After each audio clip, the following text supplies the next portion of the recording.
As I overhear the conversation, I glance over at my daughter-in-law, Cheryl, who seems completely stunned. Cheryl looks panicked, clutching an apple, her eyes darting between my husband and son as they continue their discussion.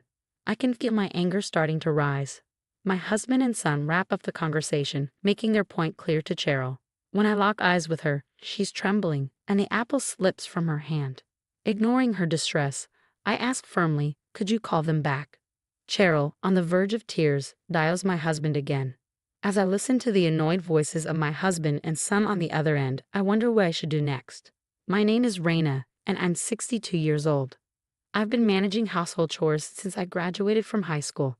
I met my husband, Oliver, through a family introduction, and we married soon after. We had our son and lived happily. No matter how busy he was, my husband always made time to attend our son Miguel's school events. Miguel was such a sweet child. Even when I was too ill to do housework, he would do his best to help. "How are you feeling? Can you eat some chicken soup?" he'd ask, his little face full of concern. I had to smile when my husband cautiously brought over a pot of soup one evening, having made it himself after putting our son to bed. Seeing me laugh, my husband joined in, albeit awkwardly. Ever since our son got married, he no longer helps with household chores. But he's good to his wife Cheryl, so I suppose it's okay. Still, sometimes when I'm not feeling well, I find myself craving my husband's chicken soup. I'll never forget the taste of that soup. Lately, I haven't been feeling well. It's probably due to my age, but I've had constant discomfort in my stomach and haven't had much of an appetite.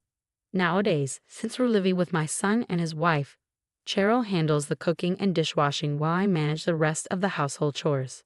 I can't complain since I'm relieved from most of the cumbersome tasks, but recently, I've been feeling feverish and usually lie down on the sofa after finishing the laundry. Just then, my husband walked into the living room. Feeling sluggish, I couldn't get up, so I watched him carefully. Ignoring me, he walked past the sofa, went to the kitchen table, and started making coffee. The strong aroma of freshly brewed coffee made me cough involuntarily. Hearing that, my husband clicked his tongue softly and hurried out of the living room once his coffee was ready. It's sad, but lately he's been so cold towards me, like I'm a burden to him. I can't pinpoint when things started going wrong, but somewhere along the line, this is what we've become.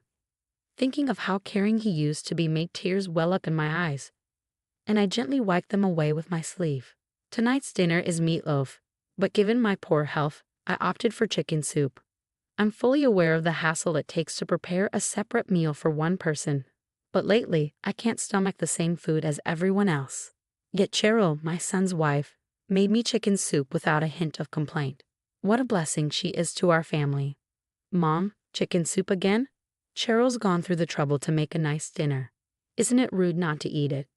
Miguel said, his tone slightly accusatory. "Don't say that, Miguel. I'm sure Raina feels bad enough as it is," Cheryl interjected with a chuckle. I smiled weakly and let her comment slide. Though Cheryl can be blunt at times, she's an excellent cook and very considerate. Today's chicken soup was clearly made with my health in mind. She even added a touch of citrus zest to stimulate my dwindling appetite. As everyone else happily chatted and dug into their meatloaf, I sipped my chicken soup. Suddenly, I paused. The soup tasted strange, almost chemical. At first, I thought it was the wax from the citrus zest, but even after avoiding it, the taste persisted. I couldn't help but furrow my brows, catching my husband's attention, who responded with a stern look. Despite feeling guilty towards Cheryl, something was definitely off. I left most of my plate untouched, and Cheryl noticed. With concern in her voice, she asked, "Didn't it taste good?" Feeling cornered, I lied, saying I wasn't feeling well, and let the moment pass. But deep down, I wondered, what did I do wrong? Days passed, and I began to feel a bit better. Since Cheryl and my son had plans to go out, it was my turn to cook. Eager to finally get out of the house, I decided to go shopping, but my body still felt sluggish, likely from being bedridden due to my recent illness. Thinking it was just a lack of exercise, I chose to walk to the nearby supermarket. While waiting for the traffic light to change, a sudden chill ran through my body and my vision went dark. Instinctively, I squatted down, but soon found myself sweating profusely, unable to move. Passers-by glanced at me curiously as they walked by, but I couldn't get up. I clutched my collar tightly, hearing the distant commotion of people and an approaching ambulance siren until I eventually lost consciousness. When I regained it, I found myself staring at a white ceiling. I was in a hospital room. Apparently, I had collapsed on the way to the store and had been brought in by an ambulance. "Oh, Raina, you're awake." I turned toward the voice and saw Cheryl standing by my bed. I tried to respond, but my body wouldn't cooperate. For a moment, I was overwhelmed with gratitude for Cheryl, who showed no signs of annoyance. But as I looked up to thank her, something about Cheryl's face seemed different, something I couldn't pinpoint, but it scared me. Cheryl didn't notice my discomfort. She took an apple from the fruit basket she had probably brought for me. "Raina, you haven't been eating well lately. It's probably malnutrition. Eat this and get better soon," she said, peeling the apple with a fruit knife. Suddenly, a phone rang. I wondered whose it was for a moment, then realized it was Cheryl's. I knew I shouldn't, but I glanced at the screen. My husband's name was displayed. "Cheryl, your phone's ringing," I said. "Oh, yes. Can you put it on speaker?" "My hands are full," she replied, hesitating for a second, but then quickly continuing to peel the apple. Doing as she asked, I answered the phone and pressed the speaker button. "How is she?" My husband's voice came through the speaker. "She just woke up. I'm peeling an apple for her right now," Cheryl responded. "You're conscious again. What stamina you have. What's going on? You're awake already?" My husband continued. From the start, the conversation felt off. Not quite what I expected from people who were supposedly worried about me. My husband and son's words made me uneasy. "Didn't expect her to wake up this soon. Did we mess up somehow?" my husband asked. "Hey Cheryl, you've been skimping on the detergent lately, haven't you? Should we add a bit more detergent?" my son chimed in. What on earth are they talking about? I looked over at Cheryl. She was holding the apple, her face pale and trembling. Seeing her expression, it suddenly clicked for me. They've been adding detergent to my meals. Cheryl had been watching my expression change, and finally she dropped the apple she was holding. Meanwhile, the conversation between my husband and son continued unabated. "Even if we fix the detergent ratio, maybe just mixing it into the food isn't enough," my son said. "Yeah, I'd like that insurance money sooner rather than later. Maybe we should mix it into her drinks next time." "It's amazing she hasn't noticed," my husband added. "She won't notice. This is someone who doesn't even realize she's despised." My son laughed heartily.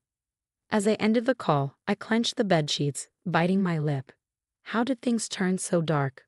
Why must I suffer this way at the hands of my husband, son, and even my daughter-in-law? What did I do to deserve this? There were no answers, no matter how much I thought about it. I shot Cheryl a fierce glare. She was trembling, probably never expecting their plot would be revealed like this. Cheryl began to panic, fidgeting with her hands. Seizing the moment, I quickly pulled my cell phone from my bag, opened the recording app, and said, "Call them again." "What?" "Call my husband again." Cheryl stammered, overwhelmed by the urgency in my voice. "Now," I insisted, and reluctantly, Cheryl dialed the number. After a few rings, the call connected. "What's up, Cheryl? Did she finally kick the bucket?" My husband sneered on the other end. I could hear my son casually talking in the background, adding, "Don't worry, we'll split Mom's insurance money evenly. Actually, you'll get a bit more for all your trouble. Yeah, adding detergent to her meals is no small feat. You deserve it." They both laughed heartily before hanging up. I stopped the recording and glared at Cheryl. Realizing she was cornered, she weakly lowered her arms and looked up at the ceiling, accepting her fate. I grabbed Cheryl by the shoulders and pressed her for answers. With nowhere to turn, she finally broke down and confessed everything. She revealed that my husband and son had become addicted to gambling, often going out together, but their constant losses led them into deep debt. Desperate, they concocted a plan to take out a life insurance policy on me without my knowledge, hoping to collect the payout. This sinister plan had been in motion for 2 years. They realized the quickest way to ensure an insurance payout was if I became ill. So they devised a scheme to slowly poison me by mixing detergent into my food. Cheryl explained that around 2 years ago, she suddenly took over meal preparation. At first, I offered to help, but Cheryl strongly refused, insisting on doing it all herself. Now I understood why. If I had been involved in preparing the meals, it would have been difficult to slip detergent into my food without being caught, which would have ruined their entire plan. Cheryl then dropped another bombshell. The masterminds behind this plot were Oliver and Miguel. They had assured her the plan would work. Hearing this, I couldn't just sit there. Pretending I needed to use the bathroom, I quietly slipped out of the hospital. Initially, I thought about going home to confront my husband and son, but that wouldn't be enough to satisfy me. I decided on a different course of action. I immediately sought out a lawyer after leaving the hospital. Fortunately, it didn't take long to find a law office. I quickly went in and explained my situation. At first, the lawyer was skeptical, but after I played the recording from earlier, his expression changed dramatically. He advised me to contact the police, but I told him there was something else I wanted to do first. We proceeded with the necessary paperwork, and with everything in place except for what I needed from my husband, I set out again, this time with my lawyer. Our next destination was the police station. I began by explaining the whole situation. The police were just as skeptical as the lawyer had been, but as soon as I provided the recording and the lawyer's explanations, they swung into action. Shortly after, a female officer accompanied me back to the hospital, while the lawyer headed to my house with the police. Upon returning to the hospital, Cheryl was still there. The police immediately took her into custody. I felt a brief sense of relief without Cheryl around, but I couldn't fully relax, worried that my husband and son might burst into the hospital room at any moment. I went through cycles of lying down and getting up from the bed, unable to find peace. Eventually, a nurse came to check on me. I had to explain everything, but the conversation distracted me a bit. The nurse was shocked by my story and seemed utterly speechless. She remembered the policewoman and Cheryl leaving earlier, and then went back to the nurse's station to process my admission for the day. I can't say how much time had passed, but eventually, a different pair of police officers arrived in my hospital room. Worried that my husband and son had escaped, I anxiously listened to their update, fighting back tears. To my surprise, they informed me that my husband, son, and Cheryl had all been safely arrested. When the police initially entered my home, neither my husband nor my son was present, leading them to suspect they had fled. But in reality, they were just out gambling and were arrested after being questioned by police patrolling the area. I couldn't believe their nerve, gambling while I was being rushed to the hospital. Though they had wished for my health to deteriorate, they should have known I was waking up. Their casual attitude infuriated me, but in the end, their recklessness led to their swift arrest. So I guess there's no use complaining now. Ultimately, my husband, son, and Cheryl were charged with attempted murder. On top of that, my husband was served divorce papers through my lawyer. At first, he opposed the divorce, but after hearing the sum of the damages he owed, he agreed to all my conditions, including transferring the house into my name in exchange for a lower settlement. As for my son and Cheryl, well, with my son in jail, I seized the opportunity to sever all family ties through a legal affidavit. No more financial support, period. Even if he's released, I'll treat him like a complete stranger. As for Cheryl, I informed her parents about everything. Initially, they didn't believe me, but by the time I finished my story, they were visibly shaken and sincerely apologized. Unexpectedly, Cheryl's mother left the room and returned with a thick envelope.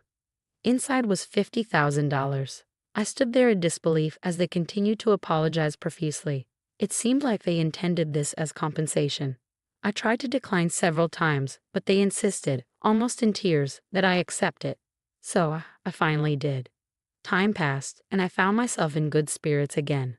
The spacious house, now devoid of people, allowed me to live my life without compromise.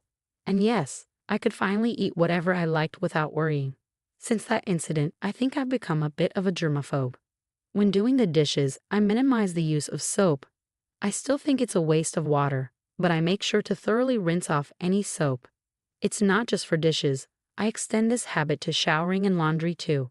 If I don't, I hesitate to even put things in my mouth or on my body. While my husband, son, and Cheryl are certainly to blame for this change, I think I'll gradually get better because they're no longer in my house. I have the freedom to live as I please. Some may think I'm emotionally scared, but from my perspective, I feel utterly relieved and refreshed. I switched to a new cell phone. The incriminating voice recordings have been turned over to the police, and honestly, just keeping that phone would have felt disgusting. As I think about the freedom my new phone represents, I'm motivated to try things I've never dared before. Maybe I'll get into the trending world of cooking live streams.